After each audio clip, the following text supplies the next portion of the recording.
पाटलांच्या आंदोलनानंतर राज्य सरकारने हैदराबाद गॅझेटियर लागू केलेला आहे। मात्र हा जीआर काढून 3 महिने झाले, पण तरीही 3 महिन्यानंतर मराठवाड्यात फक्त 98 जणांना ओबीसी प्रमाणपत्र देण्यात आलंय। विभागीय कार्यालयाच्या अहवालात ही माहिती समोर आली आहे। हैदराबाद गॅझेटमध्ये ज्यांच्या नोंदी सापडतील त्यांना कुणबी प्रमाणपत्र देण्यासाठी सरकारने गाव पातळीवरती समिती गठीत केली। त्यामुळे मराठवाड्यात 8 जिल्ह्यांमधून 594 अर्ज आले, त्यातल्या 98 जणांना हे प्रमाणपत्र दिलं गेलंय। कोणत्या जिल्ह्यात किती प्रमाणपत्र वितरित करण्यात आलेत आपण बघूया। संभाजीनगर 14 अर्ज, एकही प्रमाणपत्र दिलं नाही। जालना 78 अर्ज, 8 प्रमाणपत्र देण्यात आलेत। परभणी 445 अर्ज, 47 प्रमाणपत्र दिलेत। हिंगोली 5 अर्ज, 3 प्रमाणपत्र दिलेत। नांदेड 5, तिथे सगळ्याच्या सगळ्या जणांना 5 जणांना हे प्रमाणपत्र दिले। बीडमध्ये 22 अर्ज आले, तिथेही 22 जणांना हे प्रमाणपत्र दिलेले आहे। लातूरमध्ये 12 पैकी 9 जणांना प्रमाणपत्र मिळाले। धाराशिवमध्ये 13 पैकी 4 जणांना ओबीसी प्रमाणपत्र, कुणबी प्रमाणपत्र मिळालेले आहे।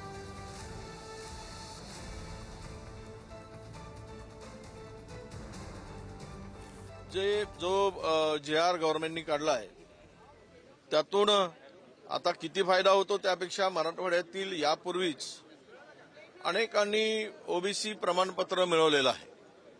ते तुम्हाला जिल्हा परिषदेच्या स्थानिक स्वराज्य संस्थेच्या निवडणुकानंतर, महानगरपालिकेच्या निवडणुकानंतर दिसून येईल।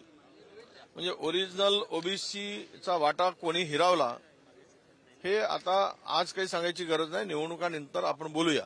त्याची माहिती घेईल मी आणि नंतर मी बोलणार आहे।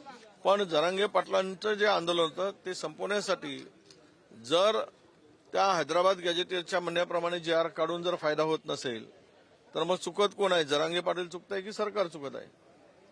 चूक कोणाची यावर मराठा समाज विचार करेल। हे खूप चिंताजनक आहे आणि दुर्दैवी सुद्धा आहे की जरांगे पाटलांनी महाराष्ट्रभर इतकं आंदोलन केलं आणि काय 594 लोकांचे अर्ज केले आणि फक्त 98 दाखले मिळाले, तर हे खूप निराशाजनक आहे।